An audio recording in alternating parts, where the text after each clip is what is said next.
about first generation students? Well, that's an odd question for your first day, but I'm in. Let's go find out. Alabama, Arkansas, I do love my mom and pop, not the way that I do love you. Well, holy moly, me oh my, you're the apple of my eye. Girl, I never loved one like you. Man, oh man, you're my best friend. Students who become active participants in their education by getting involved in campus are more likely to persist. Students who have a high need for achievement, regardless of their situation, are always looking for new ways to reach success. This can intrinsically motivate them and boost their self-esteem. Intrinsic motivation, extrinsic motivation, and amotivation affect a person's ability to be successful. Students who reported higher levels of intrinsic motivation were more likely to persist. Simply having extrinsic motivation may not be enough. High-status linguistic and cultural competencies that students inherit from their parents and other cultural brokers, such as siblings, peers, and institutional agents such as faculty. First-generation students are often perceived as having a lack of cultural capital. Productive and valuable relationships or networks that provide support or access to opportunity.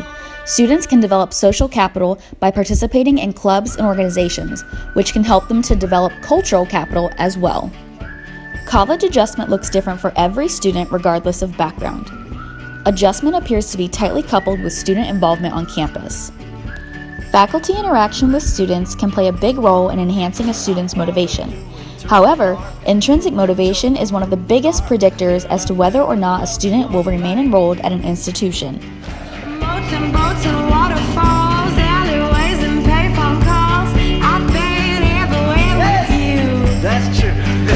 Laughing till we think we're down, barefoot on the summer night. Never could be sweeter than with you. The common themes that emerged from my interviews are as follows.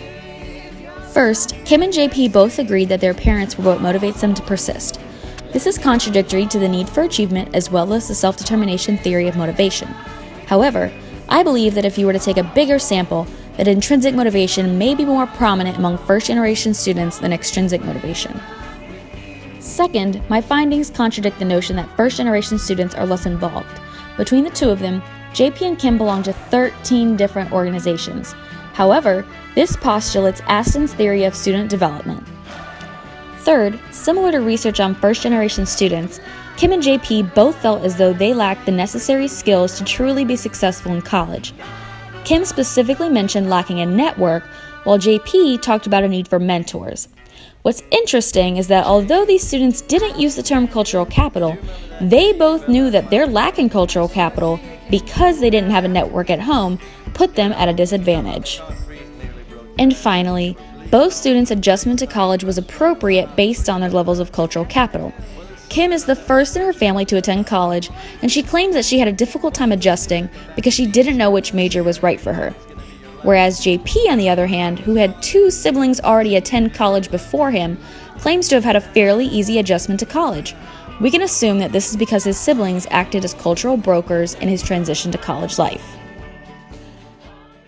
My parents, my father and my mom. I think that my parents motivate me as well, but I think that when people tell me about their relationship with their parents and their college experience is very different to mine, just because I don't talk to my parents about a lot of things going on in college because they don't really understand. Yes, I think that I lack the network that other students have through their parents, just because, when you go to college, you have the network, so you have your parents' network and you have your own.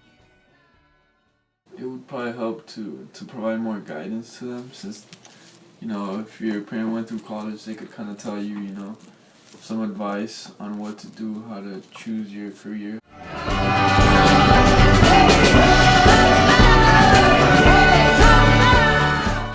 Whoa, thanks for asking.